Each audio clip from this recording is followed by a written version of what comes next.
कर्मों का उपशम और श्रेणी। जैन दर्शन में कर्म सिद्धांत एक गूढ़ विषय है।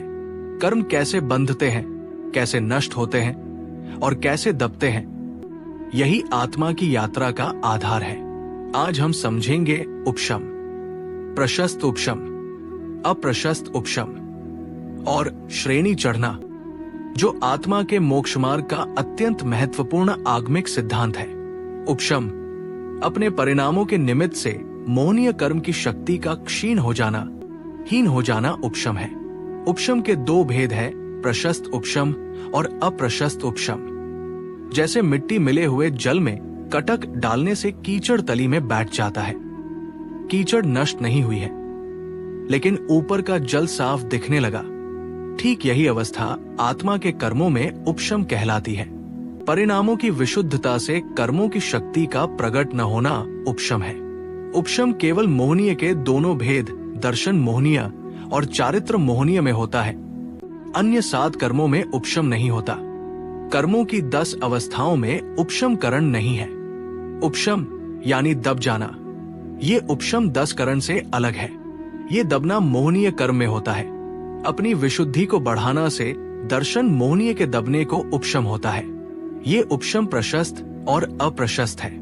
प्रशस्त उपशम जब 3 करण, अधेय करण, अपूर्वकरण, अनिवृत्तिकरण के प्रभाव से दर्शन मोहनीय कर्म दब जाए, इसकी शक्ति क्षीण हो जाती है, इसे ही प्रशस्त उपशम कहते हैं। इसे अंतरकरण रूप उपशम भी कहते हैं। औपशमिक सम्यक्त्व इसी प्रशस्त उपशम से प्राप्त होता है।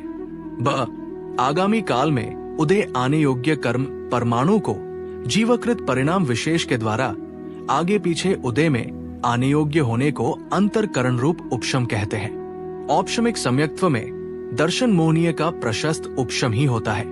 अप्रशस्त उपशम जब क्रोध, मान, माया, लोभ जैसे अनंतानुबंधी कषाय बिना किसी करण के स्वयं दब जाए, तो ये अप्रशस्त उपशम कहलाता है।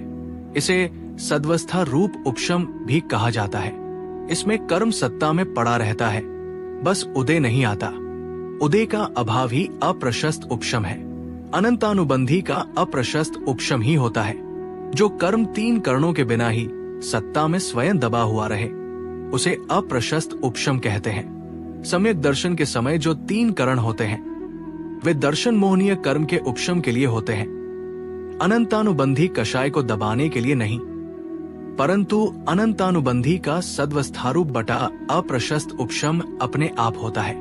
कर्मों के अन्य महत्वपूर्ण शब्द। उद्यावली वर्तमान समय से लेकर एक आवली काल तक जिन निषेकों का उदय होना है, उसे उद्यावली कहते हैं।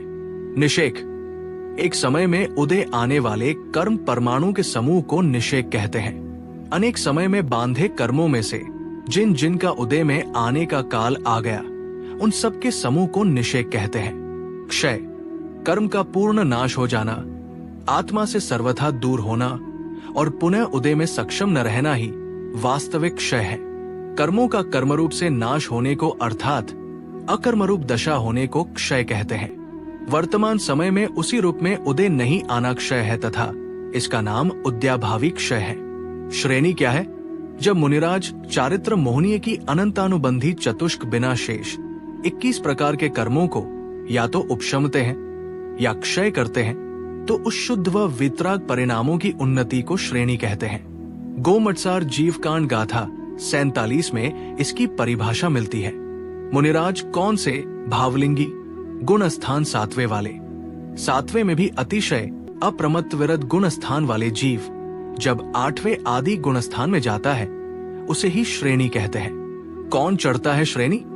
7वें गुण स्थान में स्थित अतिशय अप्रमत्त विरत मुनिराज ही श्रेणी चढ़ने के पात्र है। क्षायक सम्यक दृष्ट मुनिराज उपशम या क्षपक दोनों श्रेणियां चढ़ सकते हैं। द्वितीय औपशमिक सम्यक दृष्ट केवल उपशम श्रेणी चढ़ सकते हैं। प्रत्येक श्रेणी के 4-4 गुण स्थान होते हैं। उपशम श्रेणी और उसके गुण स्थान, जिसमें चारित्र मोहनीय कर्म की 21 प्रकृतियों दबते हैं, क्षय नहीं होते और 4 गुण स्थान क्रमशः आते हैं। 8, 9, 10 और 11वां वो उपशम श्रेणी कहलाती है। उपशम का अर्थ नाश नहीं है, ये केवल दबना है। कर्म दब जाते हैं, आत्मा चमकती है। इसी से आगे श्रेणी चढ़ने का मार्ग प्रशस्त होता है। यही आत्मा की मोक्ष यात्रा है। क्षपक श्रेणी और उसके गुण स्थान, जिसमें चारित्र मोहनीय कर्म की 21 प्रकृतियों का पूर्ण क्षय होता है, 7 वितरागता बढ़ती जाती है, और गुण स्थान है 8, 9, 10 और 12वां, वो क्षपक श्रेणी कहलाती है। जिन शासन में ऐसे अनंत श्रेणी चढ़ते मुनिराज हुए हैं, उनके चरणों में वंदन। गुण स्थान विवेचन से कर्मों का उपशम और श्रेणी की व्याख्या पूरी हुई। जिन वाणी माता की जय।